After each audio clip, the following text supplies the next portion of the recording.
अरे बोकडा तू कुठं निघालाय पोत तरी मी नाही घेणार. घे नाही तर इथंच टाकीन. टाक. वैभ्या तुझ्या तर थांब शिकले तुझ्या तर थांब. हॅलो तायडे, मी बंट्या बोलतोय. बोल की रे बंड्या. जेवलीस का? होय होय मी जेवली की, तू जेवलास का? होय आत्ता जेवलो बघ. आई कशी आहे? हाय चांगली आहे. बर बर इकडे कवा येतोयस मग? तू म्हणशील तेव्हा येतो बघ. असा पण मी मोकळाच आहे, बोंबलं थिडतोय.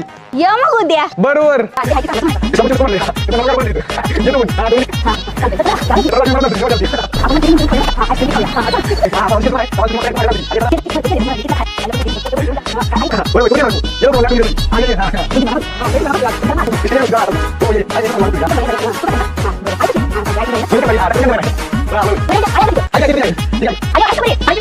होय मी